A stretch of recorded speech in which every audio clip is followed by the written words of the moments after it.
आप देख रहे हैं न्यूज इंडिया 9।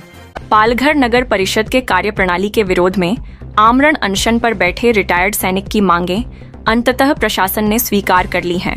इससे पहले सैनिक ने आरोप लगाया था कि नगर परिषद द्वारा उसकी एक ही प्रॉपर्टी को दो दिखाकर दोहरीकर वसूली की जा रही है।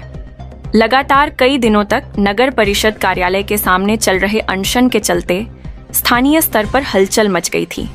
अंततः विधायक राजेंद्र गावित ने हस्तक्षेप कर नगर परिषद अधिकारियों के साथ बैठक की और रिटायर्ड सैनिक की शिकायतों का समाधान निकाला।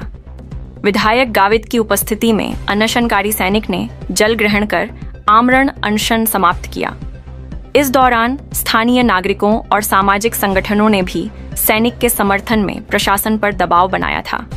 इस घटनाक्रम ने एक बार फिर नगर परिषद की कार्यशैली पर सवाल खड़े कर दिए हैं और यह साबित कर दिया कि जन जागरूकता और शांतिपूर्ण आंदोलन से भी बदलाव संभव है। या नगरपालिकेत अनेक घोटाळे झाले। सीओच्या शिक्का, सीओच्या सीसीचे फॉर्म एका बिल्डिंगमध्ये एका याच्या रूममध्ये पूर्ण फाईलच्या फाईल सापडल्या। या नगरपालिकामध्ये प्रत्येक चुकीच्या पद्धतीने कामं चालू पूर्वी होती। तर मला तुमच्याकडनं अपेक्षा चांगले ऑफिसर आहात, त्यामुळे सीसी घेताना सुद्धा त्या ठिकाणी गटार पाण्याची व्यवस्था आहे किंवा नाही, आपण देऊ शकतो किंवा नाही, रस्ता वगैरे ते होऊ शकतो किंवा नाही, या सगळ्या गोष्टी तुम्ही सांगू शकता। त्यानंतर तुम्ही त्याला सीसी वगैरे द्या। बघा, आम्ही कोणाला सीसी देऊ नका काय वगैरे असं आमचं बिलकुल बनणार नाही। कारण आज काय माहिती का, शहराला पाण्याची किती टंचाई आहे, बरं का।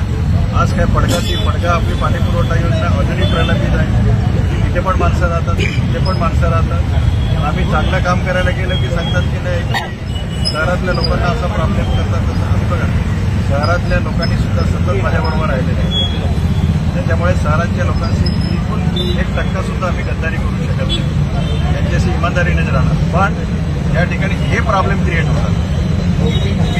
एका रूममध्ये अख्खी रूम भरून मोठे सिक्के, सीसी, ओसी, बरं का, आणि याच्या सीओच्या सह्या म्हणजे नकली सह्या। तुमच्या काळामध्ये तसं होता कामा नये। मला मसेविरा महानगरपालिका बघतो आहे, बरं का, काय झालंय, तुम्हाला झालेलं आहे, तुम्हाला चांगली कल्पना आहे। इथला कारभार आणि इथला कारभार जमीन असण्याचा फरक आहे।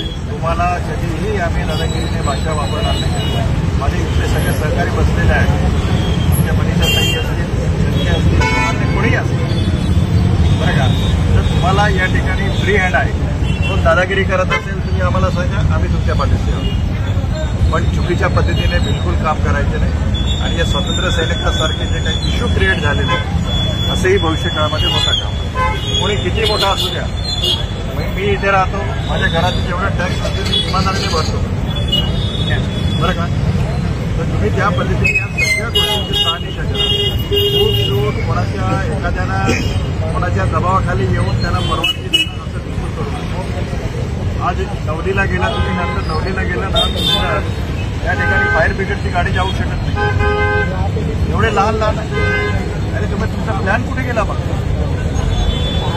बरं का। आता जिल्हाधिकाऱ्यांना पण स्ट्रिक्टली सांगितलेलं की त्या पेसा ग्रामपंचायत असेल, आदिवासीच्या आजूबाजूला ग्रामपंचायत, त्यांना कुठल्याही प्रकारे यांची परवानगी देऊ नका।